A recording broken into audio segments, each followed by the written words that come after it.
dapat nasa tamang website kayo. Kasi bawat bansa na hawak ng VFS Global, they have their own link kung saan pwede kayong mag-book ng appointment. So, you need to check. For example, Philippines, Bulgaria, dapat nakikita nyo, nababasa nyo na Bulgaria. If here nakalagay Netherlands and papunta kayong Bulgaria, then mali yung link na napindot po ninyo. Let's proceed with our agenda, which is to book an appointment. Sa pagbubook ng appointment, click nyo lang po ito, sign in, enter your email and password to continue.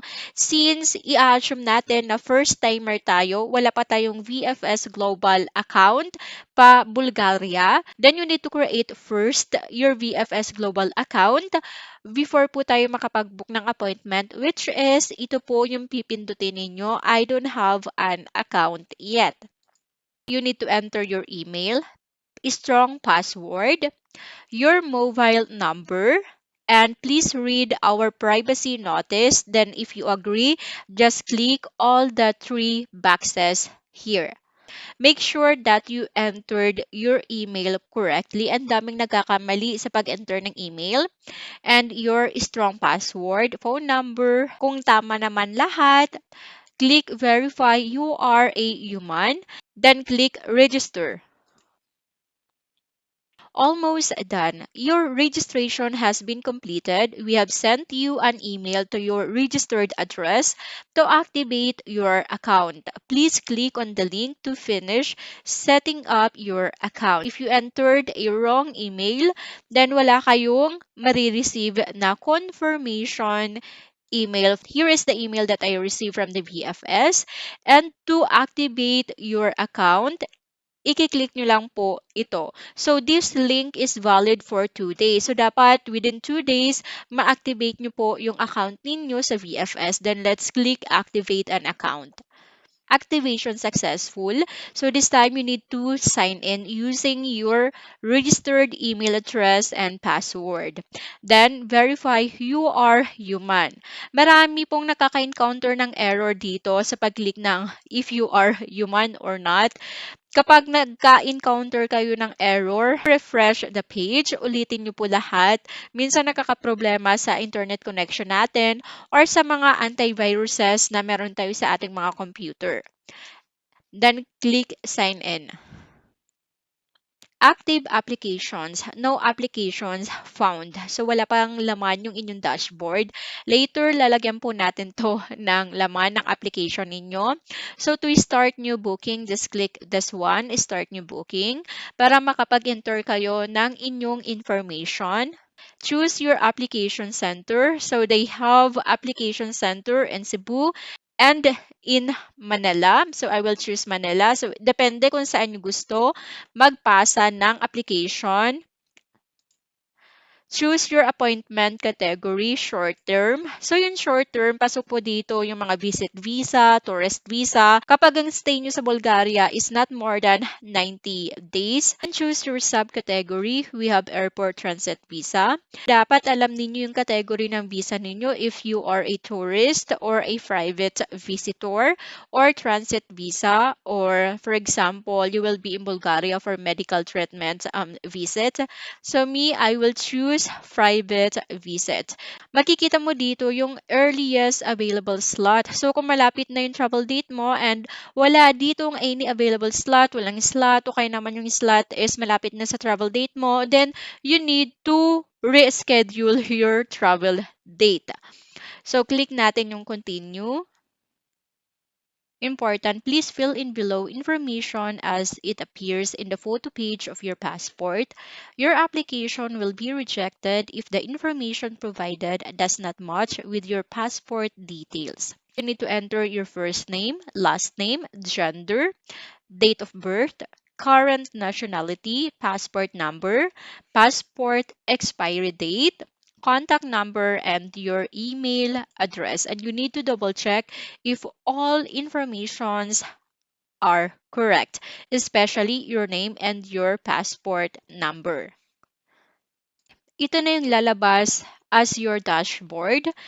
makikita ninyo you have your name already here as applicant 1. So if you want to add more applicant, for example, if family kayong mag-apply ng visa, just click add another applicant. But since mag-isa lang naman ako, just applicant 1, then continue. In this section, pwede na po tayo mamili ng ating appointment date. So makikita ninyo as of January, marami pa pong available slot na pwede po natin ma-book. For this application, I choose January 20. Medyo malayo pa siya, so I have enough time to prepare all the documents. So click lang po natin yan, yung dates na napili po ninyo. Then scroll down. At ngayon, mamimili naman kayo ng appointment time. So kapag Bulgaria, mostly they just have morning session. So wala po silang afternoon just like this. Gusto ko sana hapon, but wala tayong choice. Sa pagpili ng appointment time, make sure na talagang makakapunta kayo. Huwag kayong pipili ng masyadong maaga if you know that malayo pa yung lugar na papanggalingan ninyo. For example, pumili kayo ng 9 pero hindi nyo po yan na-reach during that time na late kayo, hindi na kayo pwedeng pumasok ng VFS.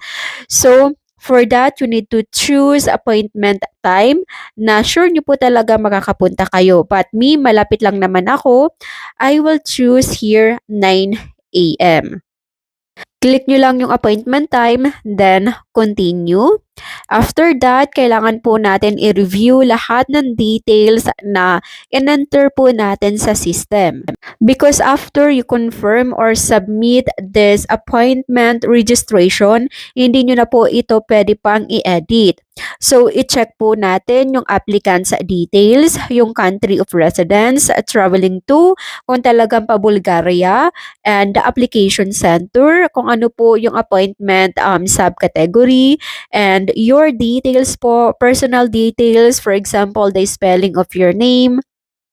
Kasi marami po ang hindi pinapapasok sa loob ng VFS kasi hindi tumatugma yung details nila sa appointment confirmation, sa kanila pong personal information, for example, sa kanilang passports. And then dito naman po sa appointment details, tama ba yung date o kaya naman yung time na pinili po ninyo? When it comes to fees, wala po kayong babayaran upon booking your appointment. Ito yung maganda sa Bulgaria, hindi gaya ng ibang bansa na magbabayad kayo ng mga 2,000 pesos upon booking your appointment. So at dahil free po ito, so mag-agree lang kayo dito sa terms and condition, pero may babayaran po kayong VFS service fee on the day of the appointment mismo. So kiklik nyo lang po itong dalawang box para po makapag-proceed tayo sa confirmation, then confirm. I-click nyo lang po yung confirm to continue. And ito na, congratulations, almost done. Thank you for booking an appointment with us. So the VFS will also send you the appointment confirmation of your appointment to your email. And also, you can download it here directly. I-click nyo lang po itong naka-red na booking details. Pag click nyo po yan, automatic, madadownload nyo po yung inyong appointment confirmation. Kapag na-download nyo na, so isi-save nyo lang po sa inyong cellphone o kaya laptop for printing. Kailangan nyo po itong i-print kasi kailangan po idalhin nyo po ito on the day of your appointment. So this is the example of your appointment confirmation. So dapat lalabas dyan yung inyong appointment details like your name o kaya naman yung appointment date po ninyo and kung ano pong bansa kayo pupunta. If you need assistance for your Bulgarian visa application, you can email me in this email address or you can follow my Facebook page. Yes po, nag-assist po ako ng mga visa application to any destination. Email nyo lang po ako para makapag-usap po tayo how. And that is for today's vlog. Thank you so much and keep watching my YouTube video.